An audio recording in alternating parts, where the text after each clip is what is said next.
ಅಹಿಂದ ಹೇಳಿಕೆ ಸಂಚಲನವನ್ನ ಮೂಡಿಸಿದೆ. ಇನ್ನು ಕಾಂಗ್ರೆಸ್ನಲ್ಲಿ ಕೋಲಾಹಲವೇ ಎದ್ದಿದೆ. ಇನ್ನು ಯತೀಂದ್ರ ನೀಡಿದಂತಹ ಹೇಳಿಕೆ ಭಾರಿ ಚರ್ಚೆಗೂ ಕೂಡ ಗ್ರಾಸವಾಗಿದೆ.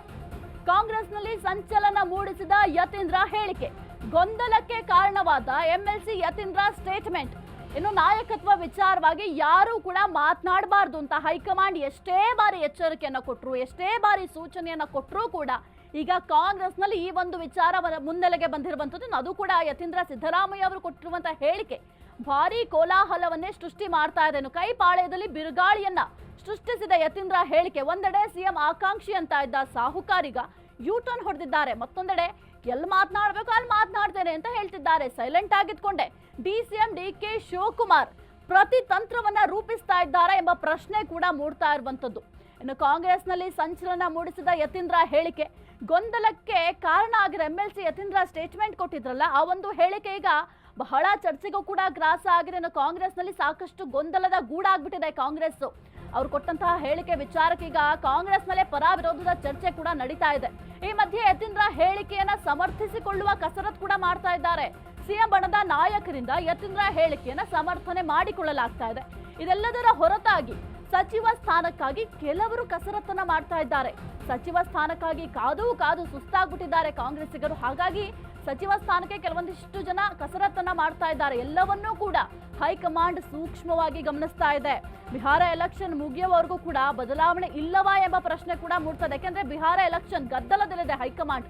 ಹಾಗಾಗಿ ಅದು ಮುಗಿಲಿ ಅಂತ ಏನಾದ್ರು ವೈಟ್ ಮಾಡ್ತಾ ಇದ್ದಾರಾ ಅಂತ ಕರ್ನಾಟಕದತ್ತ ಗಮನ ಹರಿಸದಿರಲು ವರಿಷ್ಠರು ನಿರ್ಧಾರ ಮಾಡಿಕೊಂಡಿದ್ದಾರೆ ಅಂತ ಅನ್ನಿಸ್ತಾ ಇದೆ.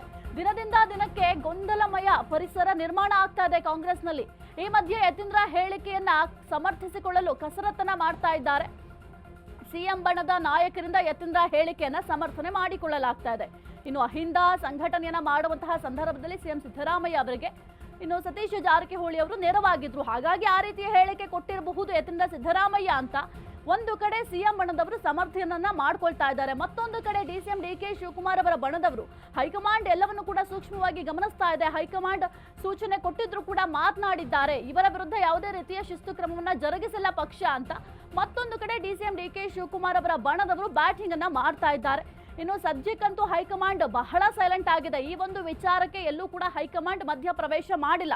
ಯಾಕೆಂತಂದ್ರೆ ಬಿಹಾರ ಚುನಾವಣೆ ಫಲಿತಾಂಶಕ್ಕಾಗಿ ಕಾಯ್ತಾ ಇದ್ದಾರೆ. ಇನ್ನು ಎಲೆಕ್ಷನ್ ವಿಚಾರವಾಗಿ ಸಂಬಂಧಪಟ್ಟಂತೆ ಸ್ವಲ್ಪ ಬ್ಯುಸಿ ಆಗಿದ್ದಾರೆ ಹೈಕಮಾಂಡ್. ಹಾಗಾಗಿ ಎಲ್ಲೂ ಕೂಡ ಈ ಒಂದು ವಿಚಾರಕ್ಕೆ ಮಧ್ಯ ಪ್ರವೇಶವನ್ನ ಮಾಡಿಲ್ಲ.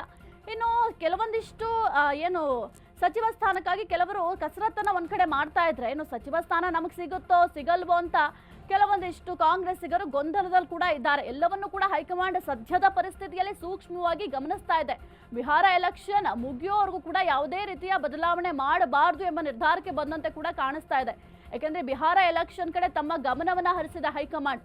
ಹಾಗಾಗಿ ಬಿಹಾರ ಎಲೆಕ್ಷನ್ ಅದು ಮುಗಿಲಿ ಅಂತ ಕಾಯ್ತಾ ಇದ್ದಾರೆ. ಅದಾದ ನಂತರ ಈಗ ಕಾಂಗ್ರೆಸ್ನಲ್ಲಿ ಏನೆಲ್ಲ ಬದಲಾವಣೆಗಳಾಗ್ತಾ ಇದೆ ಅಥವಾ ಏನೆಲ್ಲ ಗೊಂದಲಗಳಿದ್ದಾವೆ ಅದೆಲ್ಲದಕ್ಕೂ ಕೂಡ ಹೈಕಮಾಂಡ್ ಮಧ್ಯ ಪ್ರವೇಶಿಸಿ ಏನಾದ್ರೂ ಇದೆಲ್ಲದಕ್ಕೂ ಕೂಡ ಬ್ರೇಕ್ ಹಾಕ್ತಾರಾ ಅಂತ ನೋಡ್ಬೇಕಾಗತ್ತೆ.